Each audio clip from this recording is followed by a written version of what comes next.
Muy buenos días, Julio. Muchas gracias, primero que nada, por la invitación. Estoy muy contento de estar aquí. Aquí donde yo vivo hace mucho frío. Lástima que no estoy en Brasil con ustedes, donde esperaría un poquito más caliente. Eh, Como decía Julio, yo trabajo en el IETF como director del área de enrutamiento. Y lo que voy a hablar hoy es sobre el trabajo que hemos estado haciendo recientemente en el área de enrutamiento. En cualquier momento, si alguien tiene alguna pregunta, por favor, esto es un vistazo de todo el trabajo del área. El área es bastante grande, entonces voy a ir un poco rápido. No voy a ahondar mucho, pero la expectativa es que podamos hablar de diferentes cosas del trabajo que estamos haciendo en el área. El IETF, como todos ustedes saben, es la organización donde desarrollamos los estándares para Internet. Es una organización que es abierta en cuanto a que los estándares pueden ser usados por cualquier persona, pero más importante, cualquier persona puede participar en los procesos del IETF, ya sean estudiantes, ingenieros, operadores, investigadores, cualquier persona puede participar.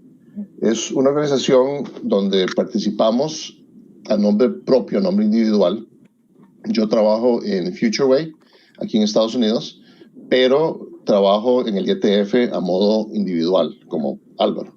Entonces nadie en realidad está a cargo, no existe una compañía que esté a cargo del IETF. Cualquier persona puede contribuir. Lo único que tenemos que hacer es suscribirnos a una lista de correo que nos interese, ya sea BGP o IPv6 o cualquier cosa que sea de interés para ustedes. Y el resultado, que son los estándares de Internet, son estándares que cualquier persona puede usar y que todos entonces nos vamos a beneficiar de esa colaboración que vamos a tener entre las diferentes personas que participamos en el IETF.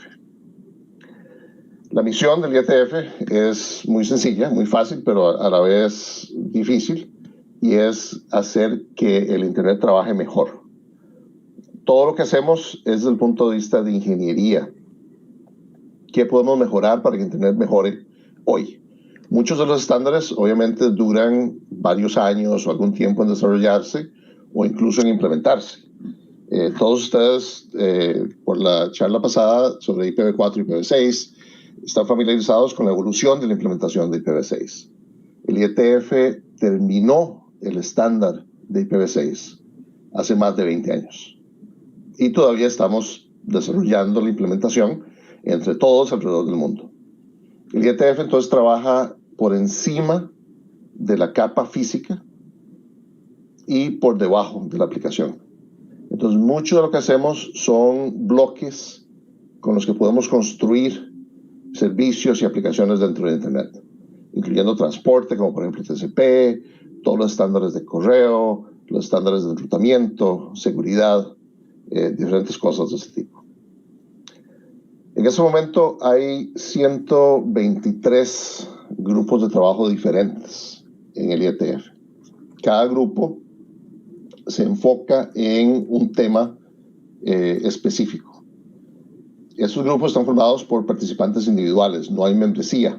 Entonces lo que hacemos es que seguimos un proceso de consenso y en general queremos que exista código, que exista implementaciones. Muchos grupos de trabajo ven implementaciones o toman en cuenta las implementaciones a la hora de proseguir un estándar. Y eso es uno de los mantras del IETF, que es tener código o implementaciones que puedan implementar lo que estamos definiendo como un estándar. Ya que lo vamos a usar en Internet, queremos que funcione y queremos que cada vez haga Internet mejor. Los grupos de trabajo del IETF están organizados en áreas. Existen 7 áreas, que las pueden ver ahí. Las 6 de abajo, son áreas técnicas, donde trabajamos en diferentes temas. Por ejemplo, seguridad o transporte.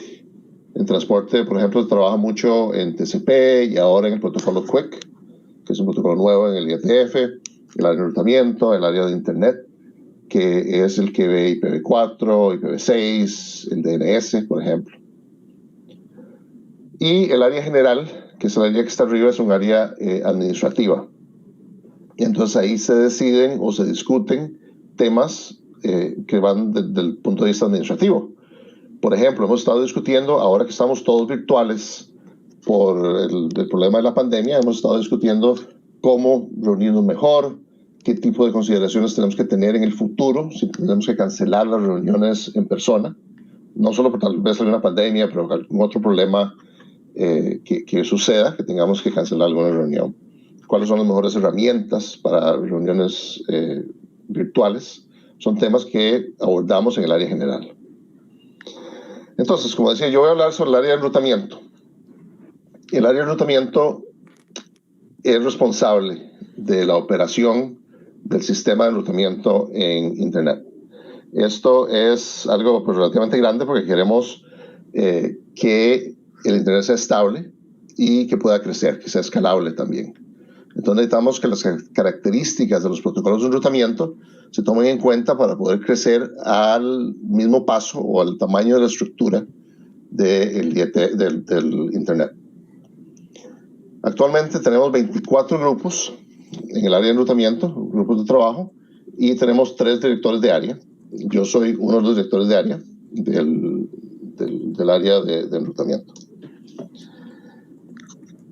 El área es relativamente grande en cuanto al trabajo que tenemos. A pesar de que muchos de los protocolos son protocolos maduros, que ya tienen muchos años de existir, donde existen implementaciones que se han usado durante muchos años en Internet, existe mucho trabajo.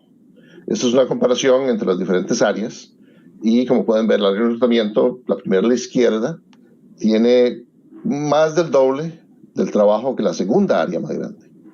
Esto está medido en el número de documentos que estamos procesando. Y los 6 grupos más grandes del IETF, todos están dentro del área de enrutamiento. IDR es el grupo que hace BGP. Todos dependemos de BGP. Entonces existe muchísimo trabajo que pasa en el grupo de IDR, por ejemplo, y de estos otros 5 que tengo ahí. La idea de hoy es entonces hacer un repaso de lo que estamos haciendo. Estos son los 24 grupos que tenemos. Lo que voy a hacer es los agrupamos en diferentes tipos de grupo de trabajo, dependiendo del protocolo que estemos desarrollando dentro de ellos.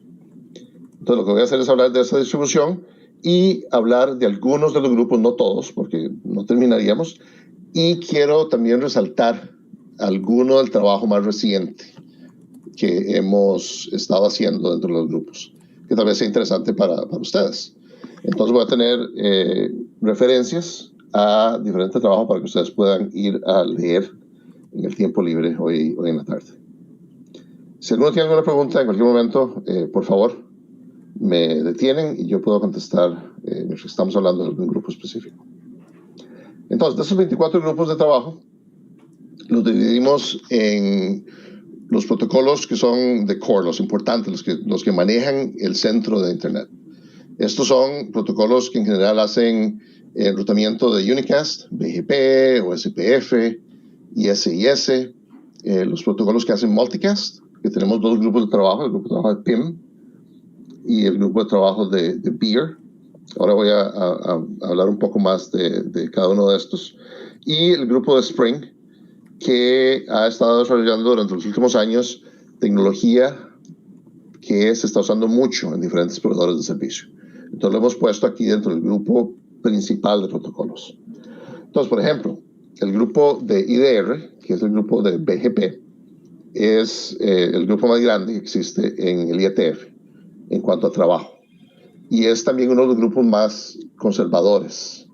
Hablaba antes sobre la necesidad o la importancia de tener código, de tener implementaciones.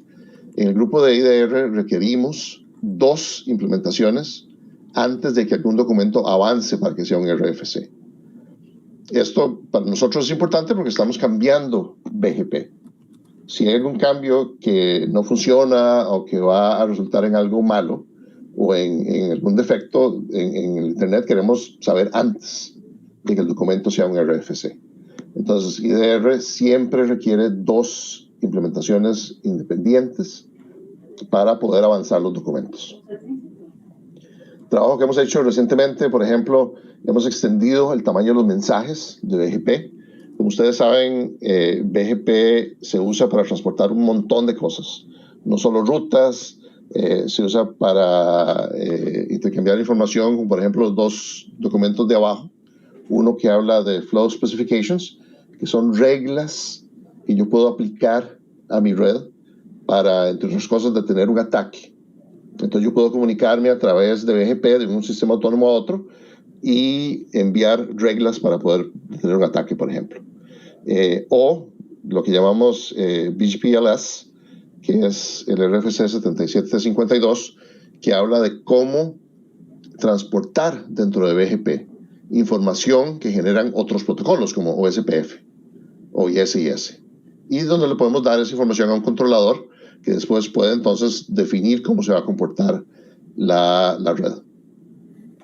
En la charla que sigue después de esta, van a hablar sobre comunidades, que es también algo importante que ha definido el grupo de IDR, incluyendo Large Communities, que es uno de los temas que siguen en la palestra que viene después. LSR, que es el grupo de Link State Routing, es un grupo relativamente nuevo, pero que trabaja con protocolos viejos. Lo que hicimos fue que nos dimos cuenta de que el mismo trabajo que estábamos haciendo en OSPF lo repetíamos en ISIS. Entonces unimos los dos protocolos en un solo grupo de trabajo. Entonces ahora discutimos las cosas una vez y hacemos extensiones para los dos protocolos. Entonces siempre vamos de la mano. Hacemos trabajo para OSPF y trabajo para ISIS básicamente al mismo tiempo. Un ejemplo son esos dos RFCs que puse ahí, el 8919 y el 8920, que son sobre atributos específicos para los enlaces, específicos a diferentes aplicaciones para poder entonces definir diferente comportamiento de aplicaciones dentro de una red, tanto para ISIS como para OSPF. Entonces los dos van siempre de la mano. Tenemos otros trabajos que incluyen a los dos protocolos al mismo tiempo. Por ejemplo, más abajo pueden ver este trabajo de algoritmos flexibles. La idea ahí es que podemos señalizar qué tipo de algoritmo, aparte del SPF normal, podemos usar dentro de un protocolo OSPF o ISIS. Na semana passada, ministerial do ILAC, né, da CEPAL. Oigo, alguien que está hablando por detrás, no sé si alguien tiene alguna pregunta. De PTT, de alguns países do norte da Amazônia, Peru, não sei mais quem. Ele queria falar com alguém do NIC. Dice que hay alguien hablando de la Amazonia. Posso te copiar, indicando você? El grupo de BEER es también un grupo que lleva 4 o 5 años de existir, que en el IETF es relativamente nuevo. Este grupo lo que está haciendo es viendo una forma diferente, nueva de hacer multicast. Empezó en realidad como un experimento donde lo único que producía eran documentos experimentales, porque los cambios que estamos proponiendo aquí requieren cambio de hardware, no solo implementaciones, sino cambio de hardware dentro de los enrutadores que van a ser implementados en Internet. Entonces, pueden leer la especificación de BEER, el RFC 8279, y también cómo trabaja dentro de redes, ya sea de MPLS o redes que no son de MPLS. Uno de los temas importantes que estamos discutiendo en este momento, y que sería importante para todos los operadores que participen, es cómo usar BEER dentro de una red de IPv6. Estamos apenas trabajando en este documento que está ahí al fondo, que es sobre los requerimientos o los requisitos para tener BEER y ese tipo de multicast, que lo que usa es un bit field, una serie de bits para definir dónde están los receptores dentro de una red. Esto es en comparación con los protocolos tradicionales que mantienen un estado dentro de la red. En el caso de BEER no mantenemos un estado, sino que simplemente a través de replicar, usando los bits, podemos tener múltiples receptores en diferentes lugares.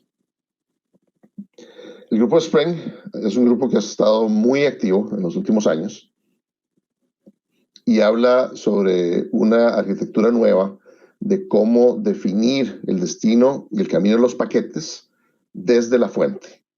Entonces, la fuente, ya sea en la barrera de un dominio, es el que define por dónde van a pasar los paquetes. Entonces pueden leer la arquitectura 8402, es el número del RFC, y se ha hecho mucho trabajo ya tanto para redes de MPLS como para IPv6.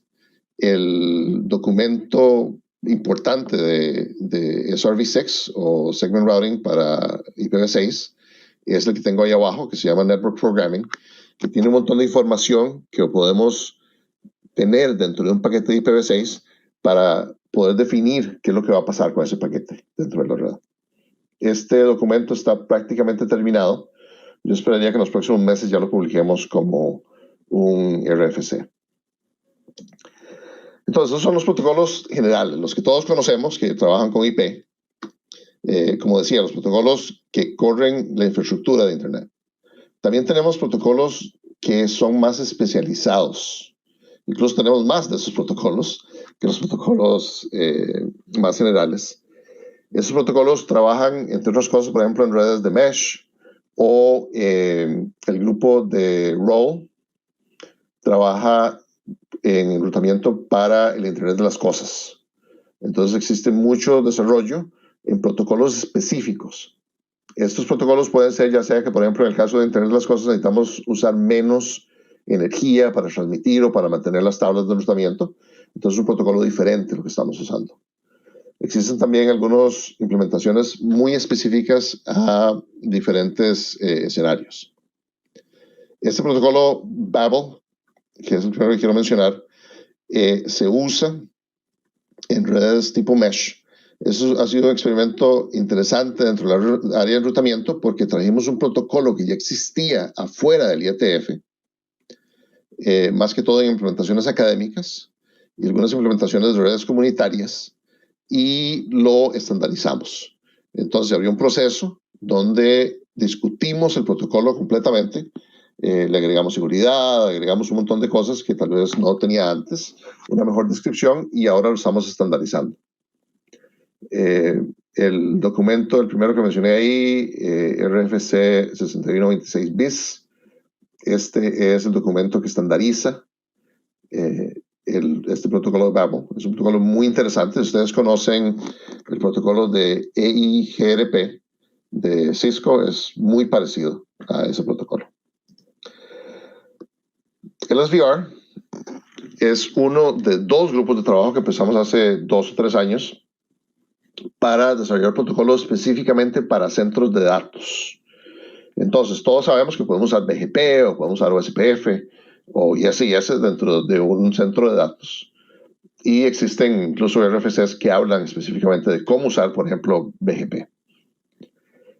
Tenemos dos grupos. Uno es este, el SVR, que lo que está es dedicado a crear un protocolo específicamente para centros de datos.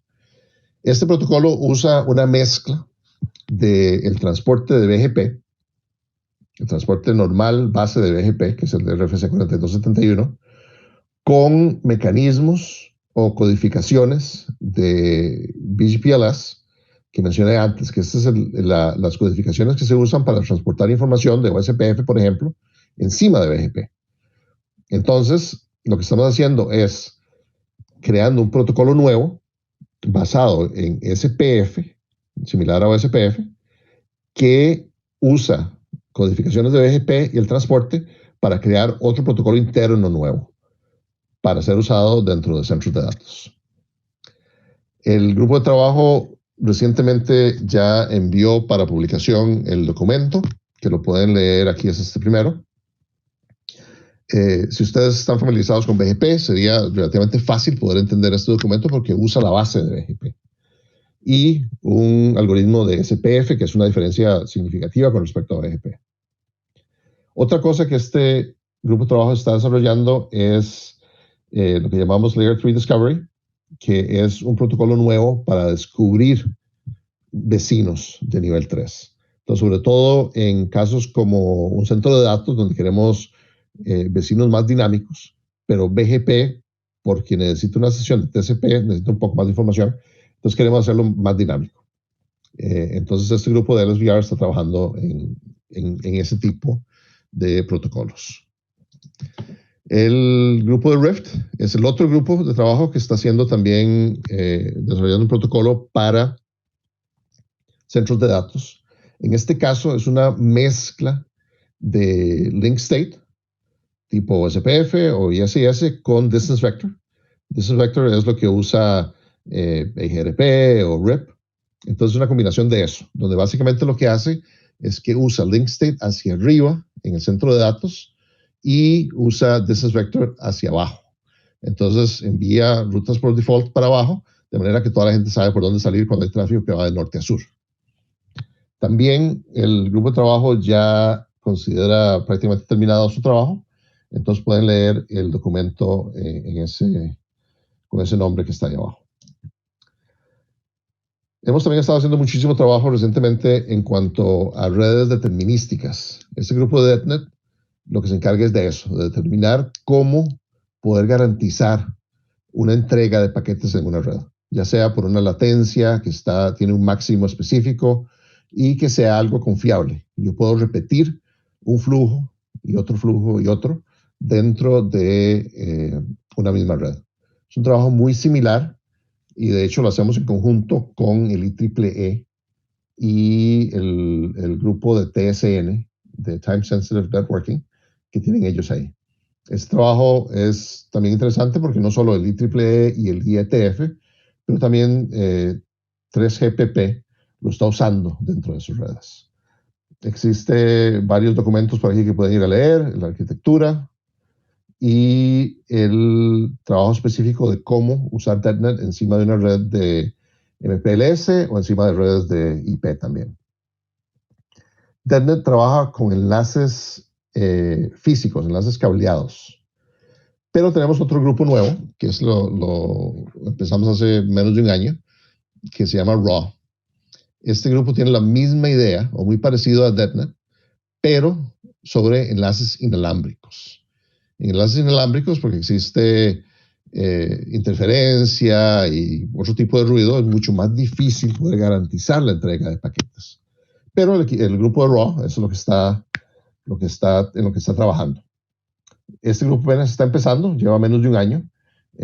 Pueden ver los casos de uso abajo, que están en ese primer draft, y una descripción de algunas de las tecnologías que pensamos que se pueden usar. Desde, por ejemplo, 802.15.4 y tecnología específica de la industria aeronáutica, todo lo que usan los aviones, que se llama LDAX. Entonces pueden ir a leer estas especificaciones, estas descripciones de qué es lo que está haciendo el grupo de RAW.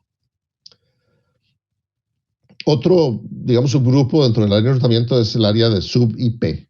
Esto hace muchísimos años, hace 20 años, era su propia área.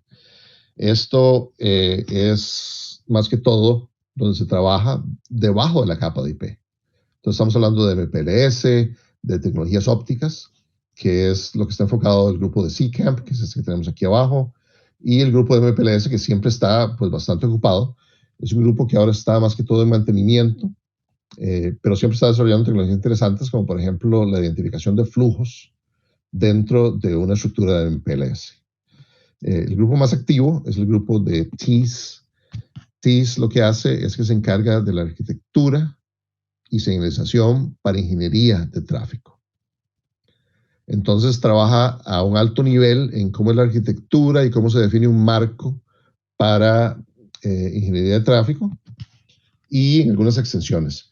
Entonces, como pueden ver, por ejemplo, en los documentos que hace, el primero aquí, 8283, habla sobre una arquitectura para usar un controlador como controlador central dentro de una red.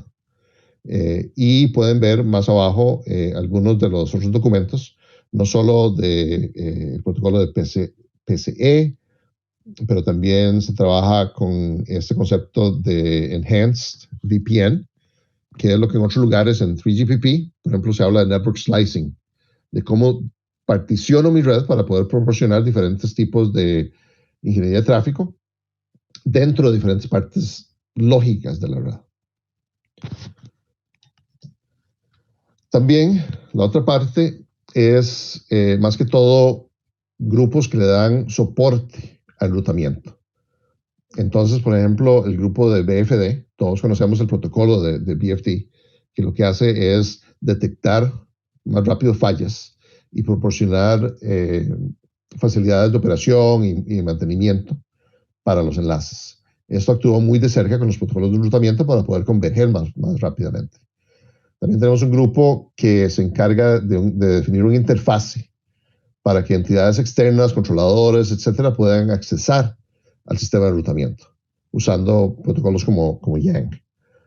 Y de estos, el grupo más activo es el grupo de PCE, Path Computation Element, que lo que define es básicamente un controlador y un protocolo, el Path Computation Element Protocol, PCEP, para poder interactuar con diferentes enrutadores. Entonces, vemos, por ejemplo, algunos temas que hemos visto en otros lugares, la parte de mantener estado dentro de la red, que ese es el primer RFC 8231. Vemos extensiones para segment routing, de manera que entonces podemos escoger el trabajo que estamos haciendo en Spring y controlarlo usando el protocolo de PCEP para definir y poder manejar y configurar las redes. También existe otros tipos de trabajo, por ejemplo, mencioné Flow Spec, Flow Specification antes, cuando hablé de IDR. Podemos no solo recibir la misma información a través de BGP, pero a través de un PCE al mismo tiempo. Entonces existe no solo reuso de tecnología, sino que existe dentro del área bastante colaboración entre los diferentes grupos de trabajo. A pesar de que son bastantes y hay mucho trabajo, existe una muy buena relación entre ellos. También está el grupo de servicios de enrutamiento. Este grupo es el que se encarga, por ejemplo, de definir virtualización o de definir VPNs de nivel 2 o de nivel 3, que eso es lo que hace el grupo de BES, por ejemplo.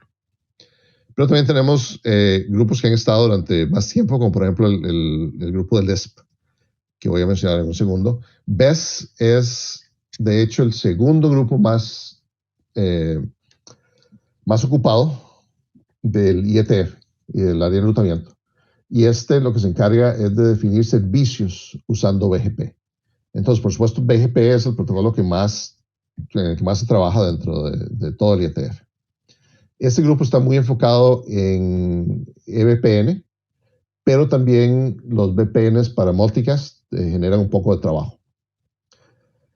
Algunos de los trabajos que pueden ver es, por ejemplo, cómo se usa o la aplicabilidad de EVPN a diferentes redes, integración de routing and bridging, de puentes y enrutamiento dentro de una red de VPN, etc.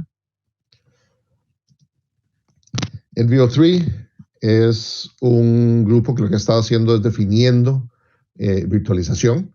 Entonces, por ejemplo, pueden ver encapsulaciones que son normales dentro de, por ejemplo, un centro de datos, Geneve, que es este RFC 8926, y ahora están trabajando en el estándar, que se decidió que va a ser el estándar del IETF, que es VXLAN GPE, que espero que en el próximo año esté lista esta especificación. Entonces, esos son grupos interesantes porque no trabajan solo en enrutamiento, como lo pensamos tradicionalmente, sino que trabajan en este caso en encapsulación, que es parecido de alguna forma a en lo que ha evolucionado el grupo de LISP. LISP originalmente empezó como un grupo que tal vez iba a tratar de hacer que las salas de enrutamiento pudieran crecer más, pero ahora tiene un número de aplicaciones que se usan como overlay, por ejemplo. LISP empezó como un grupo experimental y ahora está produciendo trabajo estándar. Y como tenemos tanto trabajo, tenemos un grupo extra que en caso de que no quepa o no calce el trabajo dentro de los grupos que existen, tenemos otro grupo que trabaja en temas más generales, en temas que tal vez abarcan múltiples grupos de trabajo. Y, por supuesto, hay trabajo de enrutamiento en otras áreas. En el área de operaciones es muy importante porque estamos operando redes y al mismo tiempo generando implementaciones nuevas dentro del IETF. Entonces, nada más quiero terminar ahora invitándolos a que participen. Hay muchísimo trabajo y el IETF siempre se puede beneficiar de la participación de operadores de cualquier tamaño, grandes, pequeños, tradicionales, no tradicionales, como ustedes quieran llamarse. Es muy fácil participar, solo tienen que suscribirse a una lista y empezar a hacer comentarios, a proponer ideas, a hacer preguntas. Hablando de preguntas, si alguien tiene alguna consulta, con mucho gusto, creo que nos quedan un par de minutos, podemos, supongo que abrir un poquito, Julio. Sí, Álvaro, tenemos dos preguntas. Bien, una es de Fabio Aquino. Él pregunta lo siguiente. Bien, ¿cualquier persona puede colaborar entonces con el IETF? Como, por ejemplo, elegir un proyecto, un problema y tendrá el apoyo de IETF y del respectivo grupo de trabajo en sus estudios. Sí, la respuesta simple es sí. Es un poquito más complicado que eso. El IETF trabaja basado en consenso. Lo que eso significa es que sí, cualquier persona puede traer una idea y presentarla al IETF. Pero lo que queremos es que haya interés de más personas. Que si, por ejemplo, es un operador el que viene, que hayan otros operadores que tengan problemas similares o soluciones parecidas y podamos crear una solución para todos. Entonces, sí, cualquier persona puede traer. Lo que va a ser muy importante es encontrar ese apoyo de otras personas para poder avanzar el trabajo. Ya sea personas que lean el documento, que hagan comentarios, que lo apoyen. El IETF es una comunidad que ha ido creciendo y es importante. Existen muchas personas en Brasil que han participado y que pueden ayudar también a las personas locales a establecer relaciones. Pero sí, completamente abierto. Qué bien. Y ahora otra pregunta de Pedro Enrique Diniz. Él desea saber cómo funciona el tema de la numeración de IRFCs. Si cada unidad de millar está asociada a un área y cada centena o subárea, o hay algún tipo de regla o lógica para la numeración. No hay un sistema específico. Existe un editor de IRFCs que es un grupo que trabaja y que define los números. Algunos números, por ejemplo, se pueden pedir. En el caso, por ejemplo, de BGP, es el RFC 4271. Si en algún momento fuéramos a revisar ese RFC, podemos pedirle al editor que nos asigne un número parecido, tal vez que termine en 71. Pero no, ellos van asignando consecutivamente. Y además existe no solo el IETF, sino que otros grupos que también producen RFCs. Entonces, no hay un sistema específico, pero pueden ir al website que se llama rfceditor.org y ahí está toda la información de cómo se asignan los grupos, los números de RFC. Muy bien, Álvaro. Muchísimas gracias por sus aportes. No, muchas gracias por la invitación y espero que nos podamos ver pronto en persona. Muchas gracias.